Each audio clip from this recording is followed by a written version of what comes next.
Welcome to the Nails and Hammers podcast. I am your host, Kushal Shah. This podcast teaches new perspectives by walking through journeys and decision making processes of different individuals. Our guest today is Peter Fishman, who is the CEO and co founder of Mozart Data, which is the fastest and easiest way to get the data stack to consolidate, organize, and clean your data so that it's ready for analysis. Hey, Peter, welcome to the Nails and Hammers podcast. Thank you. Thank you very much for having me. Also, before we start, how was Thanksgiving? Did you do anything fun? Well, it was nice. I had my parents in town. My sister lives only 1 or 2 blocks away, so it was really nice family get together. But it was out in San Francisco. Nice. Also, so let's rewind a bit. You studied economics from Duke and did your PhD from Berkeley. So, what motivated you to study economics, and what sort of career goals did you have back then? So I think I've actually been sort of a student of economics kind of my whole life. A lot of folks basically find it a really rigorous way of thinking about the world. It's a framework for thinking about the world and decision making, more so than it is the study of sort of money moving around the economy. I was technically studying economics, but in practice, I was really studying behavioral economics, which is the overlap of psychology and economics and how people make kind of irrational decisions or decisions that deviate from the traditionally rational model of how humans are supposed to behave in economics. And often people that go into that field, they love data, they love psychology, they love human behavior and interaction and optimizing against incentives and maximization. But a lot of those folks also love studying kind of their own sort of foibles. So like for me, I'm somebody that's a little bit like time inconsistent. I have a very tough time, say, going to the gym or resisting eating a slice of cake. So that kind of inspires some of the study of that stuff. Economics, especially empirical microeconomics or empirical work, really was at a real special moment in time as data capabilities, all over got better and better and better. So when I did my PhD, I was doing what I thought was cutting edge work with a giant data set that was about 500,000 observations. And obviously today, if you see a data set with 500,000 observations, you wonder, okay, like what hour was this collected from or whatever it was. So, or sometimes for some companies, it's what second that was, collected from. So really what is incredible is the growth of data capabilities, and I was in an interesting seat being sort of a microeconomist, and then eventually transitioning that skill set, applied microeconomics into technology. Nice. So was joining academia not an option then? Well, like many data scientists, I'm a sort of failed academic. I actually did go on the academic job market and had an opportunity to be a professor. But to be honest, when I went to Berkeley, I fell in love with the Bay Area and ultimately really wanted to stay here and be here. And that typically meant transitioning to a technology company. And what was really amazing is that back in the day, the options were pretty limited. You could go to, say, a company that did search, and they would have giant data sets, and then you could work with those data sets, or other sort of big technology companies. But now everybody loves hiring people out of their graduate programs because there's sort of like an adjacent skill set that you build up, the ability to work with big data sets, to wrangle data. You really get a lot of reps cleaning data. And taking that adjacent skill set and applying it to technology problems, which are typically no different. I mean, a lot of, again, the work is a lot of data cleaning and really just conceptualizing how you want to, shape and edit and make assumptions about your data. And that's a key part of the skill set. And that's exactly what you're doing when you're doing sort of data work in graduate school. Yes, I'm one of the, first folks that was a failed academic that transitioned to technology, but have been loving every minute of it. And then it also really suits much better my personal approach to problem solving. I'm somebody that geeks out a lot about sort of the setup and solving the problem quickly and directionally correct, to make sort of an informed sort of bet or wager on kind of the direction I'd like the company or my team or the decision to go.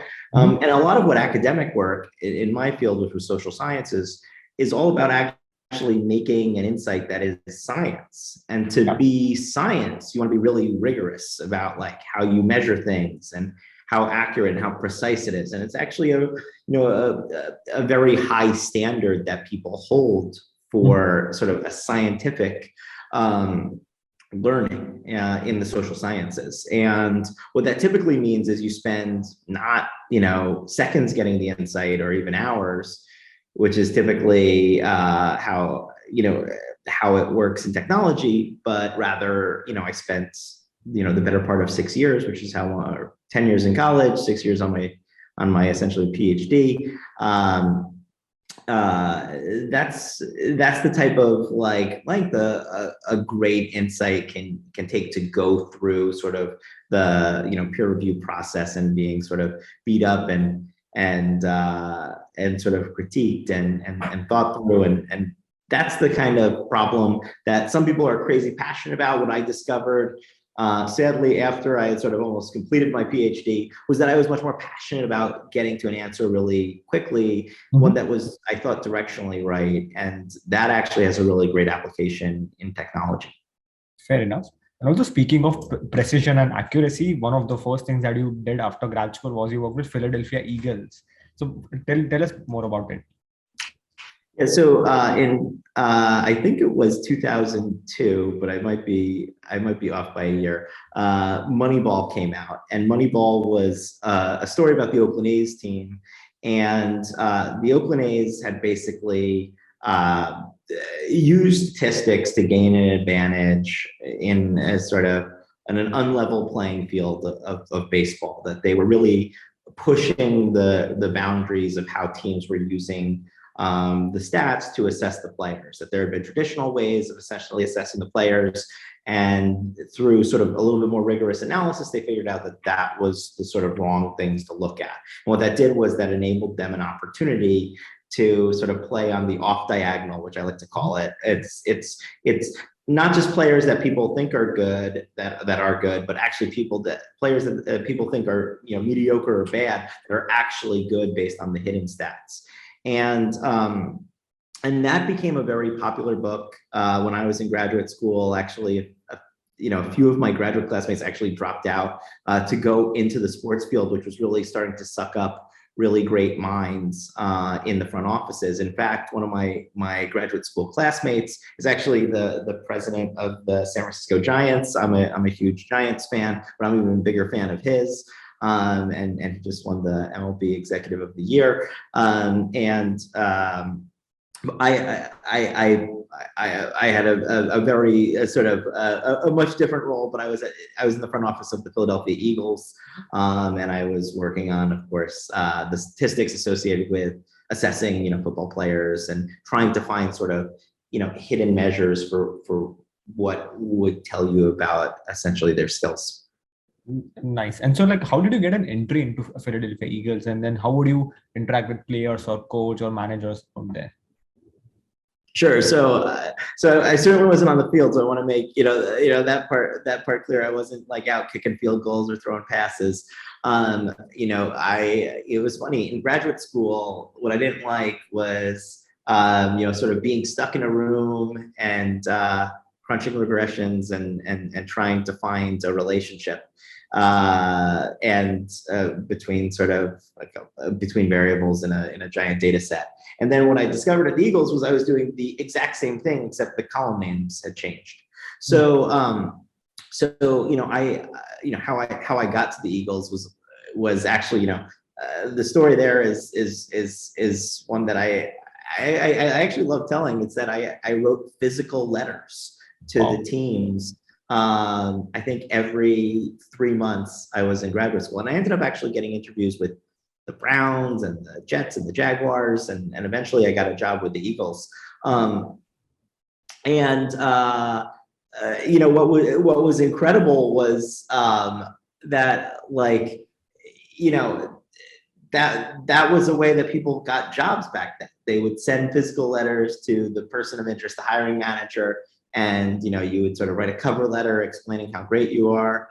And lo and behold, when kind of just that exact serendipitous moment, but that was actually a very long and lengthy pursuit for me. I ended up, now it's very common for teams in their front office to have somebody that's sort of deep on the stats side, but that used to be very few teams. Now, actually, the flip of that is when very few teams are actually using statisticians, that means there's greater advantages to be found and had. I think one of the big things is that a lot of, say the findings of Moneyball from the early 2000s are now obsolete. All the front offices know this. This is not some like special secret. So the advantages of, say, looking at on-base percentage have largely been sort of incorporated into the market clearing price for those players. Yeah. So sometimes you actually want to run to the place that's maybe underutilizing the data and think of it as an opportunity to take advantage of the data. And the more people that are looking at the data, the more sort of right-tailed the insight has to be. So if you're trying to build an algorithm to, say, beat the stock market, that's a pretty hard endeavor. There's a lot of great minds that have essentially that's true. Pushed that pursuit. And now, but like if you think about sort of in the mid 2000s, doing that in sort of player evaluation or team strategy, and in a sport like baseball, actually a lot of those gains had been already found. But in basketball, they were just starting to come about, and then in football, they're very nascent. So so that's kind of how I ended up there. It's always one of the jobs that I've had a career where I've ping-ponged around to different companies and positions, and some have been interesting and wacky, and some have been very traditional and large company. But at the very least, a lot of these stories, the central theme has been always working in data, but there's a string that ties it together, but all the context is always changing. But what's really remarkable to me is that though the context changes, the skill set that you bring doesn't change that much. You're trying to understand the data, understand the question that you need to ask. And these are the most important parts of sort of an analyst toolbox. Fair enough. I mean, it's a bit orthogonal because a lot of people who would rather specialize in a domain and not change context, but then there's a set of people who would rather specialize in the underlying technology or the platform or the skill set. So there's like both kinds of people. Yeah. And there's many ways to advance a career, right? So one way of advancing a career is to go narrow and super deep. Right. Yeah. So if you're truly, that's almost what graduate school is, right? So, being an academic is all about going narrow and deep, which is to say you are piercing the world of knowledge, about a specific topic that you are a deep expert in and have essentially a great familiarity with essentially the other set of deep expertise. Mm-hmm. And that exists in technology, exists in jobs. We're always happy to get the world's, if I'm having, say, like a major physical surgery, like I want like the world's best expert in not like the whole body, but like in whatever the exact part of the body that, I actually once broke my pinky, and disastrous little accident, but like, embarrassing. But I ended up sort of, going to one of the best, not just like hand specialists, but pinky specialists. Oh, okay. And I think like that's kind of, obviously sometimes people value really deep domain skills. One of the things that I would challenge, having been a manager of many folks, is that that actually the best way essentially to get the most out of a team is to basically deepen their domain knowledge. So put them in a singular domain, have them sort of make progress on it, and then they'll make progress at maybe diminishing rates, but like at the end of the day they're continuing to make like progress, and they're always kind of getting better and better and better at their specific field and craft. I actually think that that's kind of the opposite. So I think like in general, I think you end up not just getting diminishing returns, but often negative returns when you're sort of on a project for a really, really, really extended amount of time. That basically you lose some of that fresh perspective and excitement. And usually your best work is just really just a function of just how excited or motivated you are to pursue it. So I think often I like to not just like switch contexts in my own career, but also to have folks on my team, not just like, work with an internal customer for forever, but actually to switch it up. And, there's, again, sort of going back to the sports world, there's a really nice sort of analogy that compares sort of two of the folks that are often called the GOAT. So, Tiger Woods and Roger Federer are basically considered, two of the greatest to ever play their respective sports. And, famously, like, Tiger basically came out of the womb with a golf club. By the time he was, able to stand up, he was basically swinging that golf club. Great, lots of books and documentaries on Tiger. Roger Federer was actually kind of the opposite. He was playing a whole like wide array of sports, and you can almost see it in his sort of like almost ballet moves on the court, just the way that he's able, his movements like flow as if he were playing, soccer or whatever whatever it is. And there's this like, very often competing schools of thought, which is, do you want that sort of, not that Roger doesn't have like a deep expertise in his field of tennis. In fact, he certainly does. But I think what is interesting is that, I think I take much more of a Federer approach to it than a Tiger approach, and mostly because if you take too much of the Tiger approach, I find actually that most folks end up actually experiencing more burnout more than they're gaining through sort of incremental knowledge. So that's my own personal take on that side of it, which also sort of mirrors the career that I've chosen for myself, where it's often been sort of bouncing between different contexts of doing similar work. I mean, we might be digressing a bit, but like one another point I just wanted to add was that I also noticed that a lot of people from Israel become good entrepreneurs because they have this diverse skill set, like going to the IDF and stuff, and then they develop not just like diving deep in tech and stuff. So that's interesting. I think that I hear often that explains a lot of it. I've had a few managers that were former and professors that were former IDF that give a lot of credit to that experience. But that's something that I certainly don't have anything to speak to there. Yeah, for sure. Yeah. All right. So that's coming back to your journey a bit. I mean, so after the Eagles experience, you worked in consulting for a couple of years, and then you entered this world of technology. So how did that happen? And then what sort of problems did you work at Playdom and subsequently at Disney? So, Playdom was a really incredible learning experience. I met my professional mentor there. His name is Dave. He taught me a lot about how to think about these problems, but we were doing I would describe it as the most cutting edge work of my career. So back in the day, Facebook was a very like open platform that was the wild, wild west. And game developers realized they could turn the Facebook platform into a real business and had, millions or even billions of eyeballs to essentially to feed. And, Facebook welcomed the sort of the active persons, and they basically wanted, to keep their users active so they could grow essentially the platform to be billions of users. And these gaming companies really took off during that special time. Now Facebook ultimately decided to clean up the feed. If you remember that time, almost every feed looked like, oh, this is what I planted on my farm today. Oh, I watered your corn, and then you harvested my sunflowers. And I think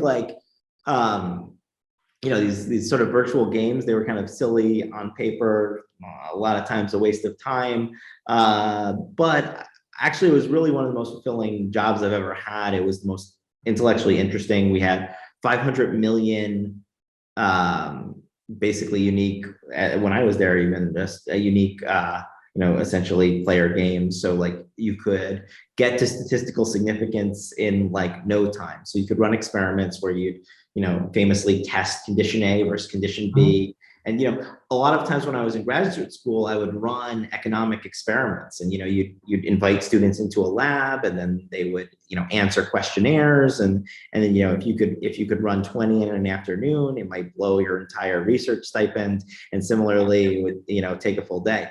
I was, running experiments on, hundreds of millions. Now, these weren't harmful experiments. They were sort of, testing, okay, like what if the rose is red versus white versus pink, which gets players back the most. So I think this is kind of something that I found really, really interesting. And it was actually the first time that I had someone effectively doing the data engineering for me. So when you're in graduate school, you're doing all of the collection, you're doing all of the cleaning, you're doing all of the management, you're doing all of the sort of documenting, and it's a whole process. Here I had an incredible data engineering team that I got to work with, and my job was to tease out the insights for the GMs of the games, and that was awesome. I mean, that's how I was able to really learn sort of the power of harnessing a bunch of data in a central place. And I had obviously a great set of colleagues. One of them currently works with me at Mozart Data. And, I think that was a really incredibly special experience. And then that company did get acquired by Disney almost at the peak of the frenzy around social gaming. And I was at Disney for a brief while before sort of transitioning and getting back into the startup world. And so subsequently after Disney, getting the exposure to startup world, you worked at Yammer, Microsoft, Open Door, and Ease. So in a sense, how did the world of behavioral economics converge with the world of technology, or was it just playing with data? So first of all, you hit on some B2B SaaS companies. So B2B SaaS companies were sort of like the last frontier, in the same way that like football was the last frontier of like, you had baseball, which, had these sort of one-off interactions. And as a result, there's a very natural way that like statistics had always been a big part of the baseball sort of understanding of the players. And basically, that was very quickly kind of tackled by statisticians. Then came basketball, and there's all these stat heads that found their way to basketball that were really in love with some of the dynamics of the game and the strategy of the game, and they were able to sort of figure out ways to sort of leverage kind of statistics to essentially optimize both how they selected players and built teams and organizations, but also how they played on the court. Football was sort of is still sort of the last frontier of the three sort of major American sports. And the same is true sort of B2B SaaS, because if you think about it in consumer worlds, or, when you're talking about like, I worked in games that had, millions or even tens of millions or even hundreds of millions of users. You got to something really meaningful. So if you ran two conditions, if you ran an A/B test, you would instantly and you had a good North Star metric, something that told you, whether, condition A or B was better. It's a pretty simple sort of difference in means to actually figure out which one is the winner. When you're running an experiment or trying to draw inference in a world where you have a handful of customers or a single customer, it just basic statistics, which is to say, when you have a single customer, when you have like a distribution that doesn't look like, where maybe a vast majority of your money comes from to the way that software was used. So SaaS was sort of like, almost in some sense, the place where you didn't see a lot of data being analyzed. Now, today, that's certainly not true. What ultimately happened was a number of people ended up in this field, and some SaaS companies really wanted to develop like consumer companies. They wanted to think in the same exact way. They treated, though the sale was typically still to the CIO, the sale was becoming more bottoms up, even if the ultimate decider was at the top of the food chain, the pressure would sort of bubble up from the bottom. And with that transition of sort of the B2B market looking a little bit more bottom up, what you found was that data started playing a bigger and bigger role because it ended up actually contributing to revenue in a way that it hadn't in a world of top-down, CIO decision making. So the reason that like a lot of SaaS companies now have that is that there were a few sort of very forward-thinking SaaS companies that really brought sort of a consumer approach to B2B. But then on top of it, those folks have gone on to different careers. I left Yammer to go to Zenefits. At Zenefits, we had a great team that did very similar things that we did at Yammer. Today, I work at Mozart Data. It's a B2B SaaS program company, and we essentially work with other B2B SaaS companies. So it's that sort of the way it sort of pollinates across the technology ecosystem. Mm-hmm. I mean, it's a thought just came to me, which is like when talking of B2B enterprises, do natural experiments take precedence over A/B tests, or like still people do A/B tests? So that's actually where like the economics background comes in, I think, in a nice way. So one of the things that was really one of my favorite parts of grad school were the seminars, and in the seminars, somebody would find a relationship between two variables and essentially, often argue or assign causality through a variety of mechanisms. Maybe it was a statistical technique that was supposed to approximate an experiment, and a few folks have won Nobel Prizes. In fact, the most recent Nobel Prize in economics, two of my former professors actually ended up winning, but it was about sort of taking natural experiments and sort of taking because in situations where you can't tell somebody, okay, you're now going to go work at this wage for this guy, it's like, well, how do you exploit sort of natural variation? Yep. So a lot of that thinking ended up being really important in the B2B space, because sometimes you can't run an experiment because you can't run these sort of beautiful, like correct A/B tests. Yeah. And similarly, you don't want to just mistake some sort of correlated relationship to be a company strategy. A lot of times, folks will say, okay, well, what are my most successful users doing in their first day, and let's amp up kind of the prevalence of that thing. And that's actually like aside from flawed logic, it can often lead companies down a really terrible rabbit hole. Mm-hmm. So I think having that sort of rigorous thinking about causality was a big part of it. And of course, like, yes, when businesses run experiments or natural experiments, I think that there's something really beautiful. That I got invited to give a talk once, but the rules of the talk were to comment on one of your favorite sort of tech findings that was not at a company that you worked at. It was to go read other things that were happening. And I saw a really great paper that the team at Uber did on their surge pricing.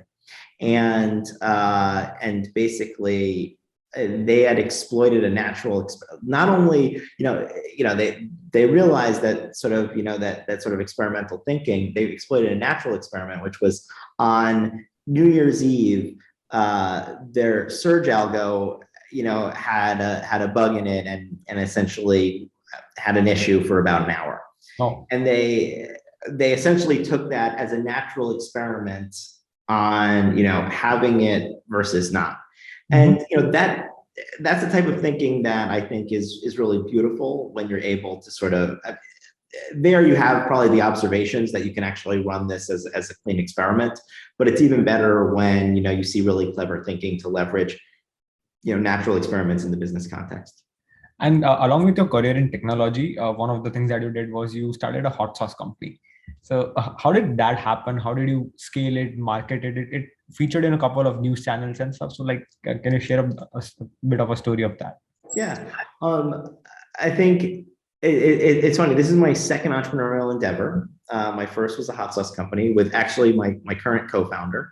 So my co-founder and I previously, about 15 years ago, started a hot sauce company. It was called Bacon Hot Sauce. It was the world's first bacon flavored hot sauce. We basically had a moment of sort of epiphany where we said, "Oh my God, the one thing the world needs is the combination of bacon and hot sauce together. So that'd be super easy." We were sort of having eggs one morning, and this was something that was really abundantly clear to us. And neither of us had a food background. We both had technology backgrounds, but we both wanted to make it happen.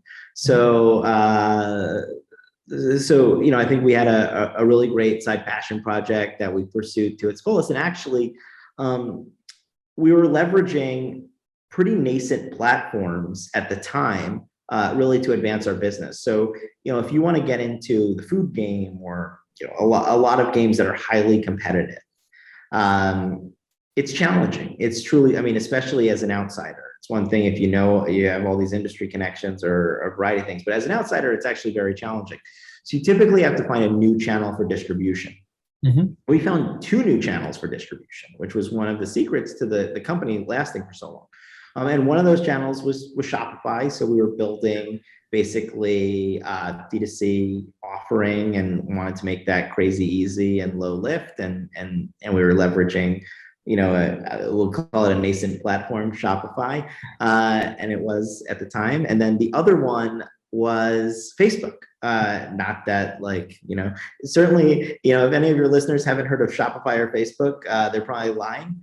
But at the time that those were, sort of doing advertisements on Facebook was really sort of clever, but it had the same sort of targeting power without the competition from so many other brands. So yeah, that's kind of one of the ways that the business sort of started as a joke, sort of for fun, as a side project, but really took off partially because of how great the concept was, and secondly that we were able to leverage these sort of new platforms and skate in hindsight to where the puck was going. But we also had a really strong belief about both the D2C market and also about really the power of targeting on Facebook.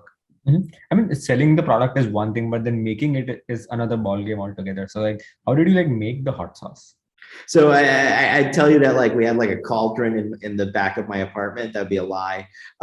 So we used a co-packer. So basically you provide a commercial recipe and there are food production facilities that that are able to do it. And I learned all about all these things, which is I learned about FDA panels, and I learned about labels, and I learned about standard 5-ounce woozies, and I learned about all the things that go into making a hot sauce, which is mostly water, right? So it's water, peppers, ours has vinegar in it, and then some other ingredients, but basically you're talking about moving water from some facility and then distributing it all across the country, and it's a very big challenge. And we were very passionate about. I like to say a lot of things in technology have these crazy power distributions where the first is always way out ahead of the second. So an example tends to be in language, the first most popular word is always way more popular than the second, which is way more popular than the third. I like to consider myself the first power user of the hot sauce. So I was always the world's biggest consumer of that hot sauce, still am today. And then you mentioned that was your first entrepreneurial venture now, and Mozart is your second one. So how did what sort of initial validation did you have, and what made you start Mozart? So it's a little bit opportunistic, which is to say that I wanted to work with Dan, who was my co-founder from the hot sauce company and is my co-founder today. And Dan and I have been friends for over 20 years. Dan is incredibly talented. I hope he would say the same about me. And this was an opportunity for us to work together. And we kind of want to think about, again, the overlap of our skills. So on one level, the overlap of our skills is hot sauce, but more accurately, the overlap of our valuable skills looks like data. So Dan had been working mostly as a software engineer, backend engineer, and data engineer. And I had been working mostly in data analytics, data science. And sort of that intersection looked like building sort of data pipelines more broadly. So that's kind of how the idea came about. You sort of have to scratch your own itch. You have to think about what are the tools that I really love or I've basically forced us to invest in terms of people hours. I think, you hire a team and, you keep them busy. And what were the things that you were investing that could just be services that should be built once centrally? And a lot of sort of the best data tools today look exactly like that. They look like I was at great company X. And in order to make great company X move just a little bit faster, we invested a lot of expensive engineering resources towards the following tooling. And it's like, this actually, proved to be worth it. And now I'm going to go build, maybe that's maybe that's open source and it's being used by the world. And maybe I'm going to, build a company around it, or maybe I'm going to go, build my own version of it or something like that. So that's what a lot of the great data tools today look like. For Dan and myself, we both built something very, very, very similar to Mozart, very, essentially key in the sort of evolution and inspiration for the tool. And it was critical to how we did work, transforming and cleaning data, extracting and loading data into a central warehouse. This is how data teams work. And we thought that we were practicing data the right way. And we wanted to make the same tools and technology that were available to us at late stage startups, public companies. We wanted to make that available to earlier stage companies. So that's kind of how we ended up doing Mozart. So, and like, what was the original product? What did it look like? And then how did you scale it to what is it today? It looks pretty similar in the sense of, now that said, there are a number of incredible changes that have happened over the last 18 months. So we're a COVID company. We got started in COVID. And another reason that Dan and I wanted to work together is during COVID, the new bar for working together had become, only interacting. Dan and I actually, in founding the company, never actually worked in the same room until over a year after we didn't even celebrate the 1-year anniversary together. So we actually never worked in the same room until over a year after we started the company. And that was true for the whole team. And that's kind of crazy. And what that meant, again, your bar for who you work with, had to change. I think we had a lot of our early employees have been folks that we had worked with in the past, that the beats, you could really figure out really quickly. The early product, I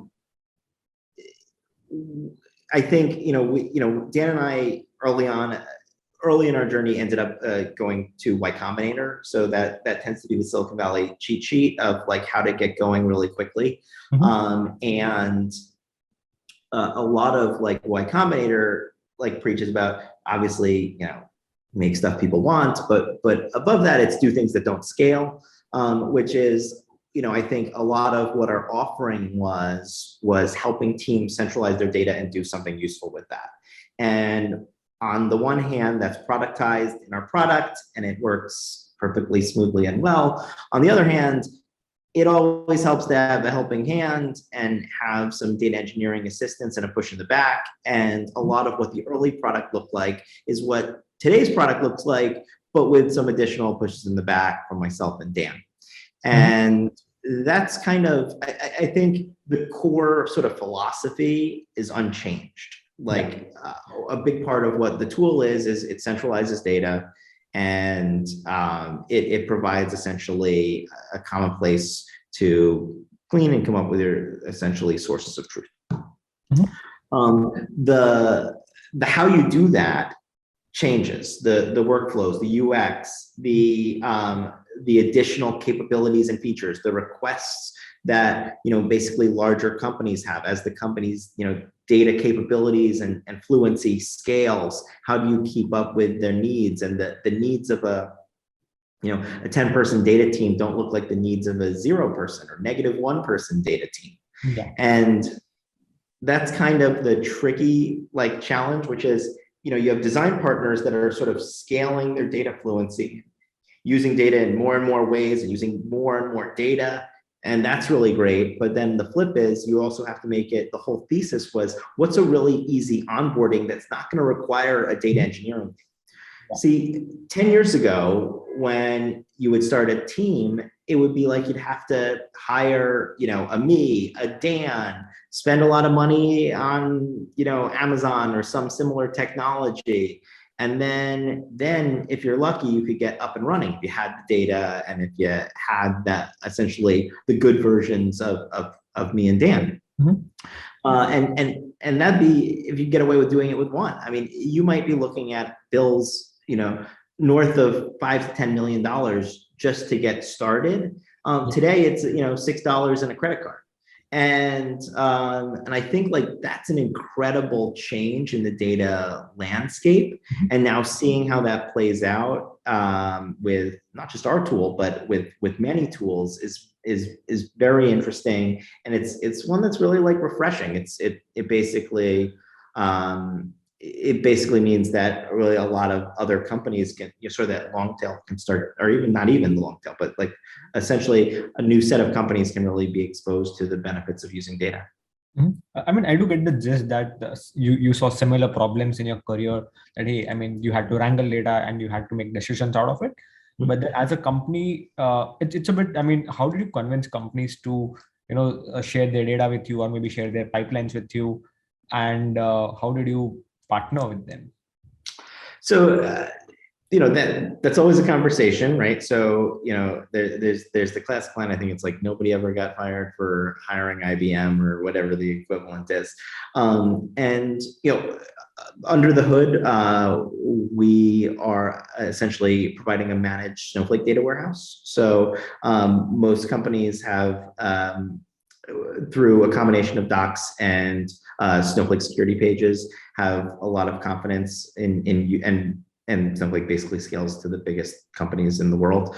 So have a lot of confidence in that sort of underlying technology. But in general, yes, it's an exercise in trust. And we have a variety of security checkboxes and also security practices that are really key to what we do. But ultimately, how you get a company to trust you with one of their most precious assets, if not their most precious asset, their data, is a complex problem. It's how do you get anybody to trust you with, some of the most important things in your life, and that is, it starts with, one, a track record of doing it, and then two, building off of that track record to essentially expand into a greater track record, but also having the sort of the chops to back it up when somebody asks a real question about kind of what you're trying to do.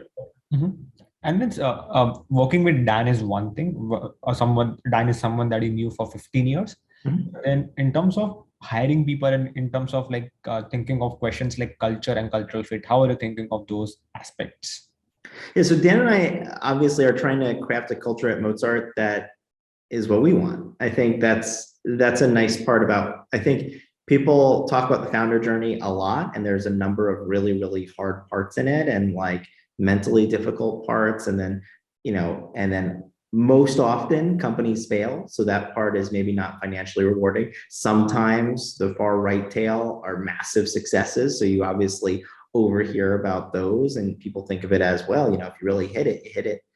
And but really the thing that I think is special about the founder journey is that you have a massively disproportionate say in what the culture is. Not because, today, we're a team of 20. So I probably get more than 1/20th of a vote. I probably get more than 5% of the vote about what our culture is, but not really, not too much more. This is not a top-down dictatorship. This is like, we have a company culture and all company cultures sort of arise organically from essentially from everybody at the company.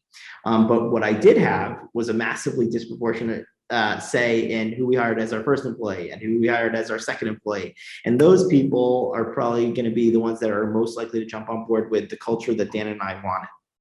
So Dan and I have been, ICs and managers at at a lot of late stage tech companies. So a lot of sort of concepts around servant leadership and a lot of concepts around, sort of the way that information is shared across the company in terms of, transparency and in terms of sort of doing things that are sort of now very commonplace, which is some employee first practices around sort of compensation or in stock. I think like these are things that we certainly empathize with having been ICs and managers very recently. So that was really, really important to sort of us as starting our culture, but it really stems a lot out of our personalities. Dan is somebody that likes to do things to its fullest. I'm somebody who likes to be very 80-20. So we have these sort of two things that are, essentially pulling on one another. And if you think about product development, those two things are exactly what should be pulling against one another. I'm somebody that like very reluctantly likes to spend money. Dan's not a spendthrift, but I think like we have sort of an ownership mentality that everybody at the company embraces. So I think that these are the things that, as part of the founder journey, the biggest hidden benefit is that you get such a fingerprint on the company culture. So when I think about building it, it's about, obviously hiring great people. How do you hire great people? You have to treat it like a job. I think, even I'm certainly guilty of this, but most people just kind of want to passively, stand there and just like be like a magnet. And when you've achieved maybe the greatness that is some of the larger tech companies, and you're paying at not just high part of the market, but at the absolute top of the market, maybe that comes natural, but beyond that, you have to really earn it. So people have to believe that you're as excited about your company as you claim, and then and that's it depends on what you're doing. I think some people, a lot of times in the consumer space, it's a little bit of an easier sell. It's like maybe a really exciting product, or it's like when I worked at the Eagles, or in video games, or I most recently was in cannabis. All of those fields have people that are crazy passionate about those things, and they're there because it's a magnet. When you work in sort of B2B, it's a little bit more of a stretch. But I think I've often found, and the reason that I've wanted to bounce more towards the B2B space is the context matters, but really the problem solving, the people, the challenges that you're facing and overcoming, that's actually what drives your day-to-day happiness more so than the sort of broader context. Mm-hmm. So I'm looking for people that kind of have that same sort of passion for the work, and then that essentially that pays dividends. It's like a copy of a copy of a copy. Well, how do you start from a place where you're really happy about, and often I think some of our early hires are frankly better than myself and Dan. They're just on all of these levels. So that's kind of how the best companies, you always hear about their early team as being legendary, and then those folks become legends at the next company, and that's it's not survivorship bias. This is actually this maybe is survivorship bias. It's like basically the reason that team was so good was because that team was so good. Mm-hmm. Fair enough. Also, let's switch gears a bit and talk about know more about Peter as a person. So you have had a breadth of career, from doing grad school to working at a bunch of startups, and then now having your own company. So how do you stay at the top of your game? Well, I want to brag that I think I've got a lot of energy. Dan and I started this company in our 40s, and going through Y Combinator in your 40s is a very different prospect than going through it as in your 20s, and but I think we're able to hang. So I think the thing that keeps me at the top of my game is sometimes it's some of the context switching, which I think it really is about what gives you energy, right? If you can, these cliches that are true, which is basically if you love what you're doing, you never work a day in your life. And I've worked really short weeks at at some companies that felt like they were forever. And I used to, and I've worked 100-hour weeks that felt like they went by in no time. So I think what generally keeps me at the top of my game is a true competitive spirit. I think a lot of folks that I think they say that the biggest indicator of success is not say like IQ or EQ, but it's just like grit. And grit to me is tightly coupled, or very correlated with competitiveness. And I think that that's something that certainly burns fire. Whether I'm playing a small stakes poker game, or whether I'm playing it doesn't even matter, some sort of game with some of my friends. I have that like spirit. Hopefully it doesn't go to the ugly side of that. But I think that that's also been translated into my career in terms of just my own personal growth. And then what do you do to unwind? Well, I still am a huge sports fan. I still do a lot of sports watching, sports following, trying to keep up on essentially the latest in sports analytics, and then also that's generally. But I play also a lot of games. I like I think I mentioned poker, but I like poker and bridge and chess and a few others of the sort of like standard sort of game thinking varieties. So those are kind of two of my unwinds. I also live in San Francisco, so it's one of the great cities. There's a lot of things going on, even with COVID. It's still a very busy city. I live across the street from effectively the Warriors and the Giants, so I like to go to a lot of games. But beyond that, it's a great cultural city, and I have a great time. And with a breadth of career and with a lot of context switches, you might have to learn and unlearn a lot of things. So how do you do so? Well, actually, I don't think you want to unlearn too many things. So you want to unlearn bad habits, but actually, like sometimes some of the really nuanced things about one industry end up playing sort of you can mirror it or see something analogous. So I went from real estate to cannabis, and these two things are very unrelated. But even in cannabis, there's questions around how do you maximize the real estate of a commercial store? How do you think about essentially maximizing the value of a space? And that's typically one of the big questions in real estate.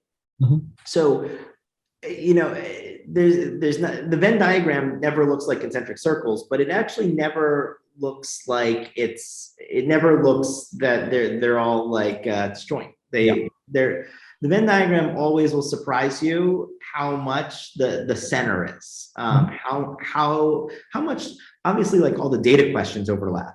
The strategies there end up being very similar, which has been some of the theme of my career, but also the context of thinking about how to maximize, a space, a salary cap, a set of players on Facebook. All of these things end up sort of being very adjacent to one another, and some of the sort of almost best practices. I think one of the things about my thesis was that psychology tends to be universal.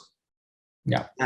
That these sort of biases, not everybody suffers from them. So some people are, my advisor had a co-author, and it's sort of almost like me and Dan, where the co-author wakes up every day at the correct time. If they've got a homework assignment, they do it, spaced out equally over, those, whatever the time is. Whereas my advisor, of course, like myself, was always, getting everything done at the exact last minute. Yeah. And just because the bias is universal, it doesn't mean that it applies universally. So it's that I think a lot of the human sort of frailties or beautifulness is sort of that commonality, and then basically that human psychology plays into a lot of decision making that is very much there across industries, even when they seem so different. And lastly, an advice you would want to give to a 20-year-old Peter? Yeah. So the cliches tend to be like, don't worry, it turns out okay. But I do think I look back on myself in high school and college, and I saw sort of the path. And when I was growing up, there was always like, you study hard, you learn thing X, you prove that you've learned it, then you get admitted to next fancy prestigious thing. Maybe that's a school. Then from that school, you get into another prestigious school. And then from that prestigious school, you get into a fancy job. And with that job, if you do good, you raise up the ranks, and then you get into the next rank. And then then 2 years later, you get into the next rank, and then the next rank. And then you've lived a great life, and you look at like a fancy set of things you own. That's not how life works. And I think it's really important to understand that that there is something nice about nonlinear progress. And it's to appreciate kind of the look back. We had a value at ease called enjoy the moment, which is really about actually celebrating success, which is often very hard at startups. You sort of blink and you're at a very different point than you were 6 months ago, 3 months ago, even. But it's very hard to see it because the progress is sort of more gradual and then sudden. So I think I think the best advice would be embrace nonlinear progress, and also the things that mattered so much to me, the little accolades.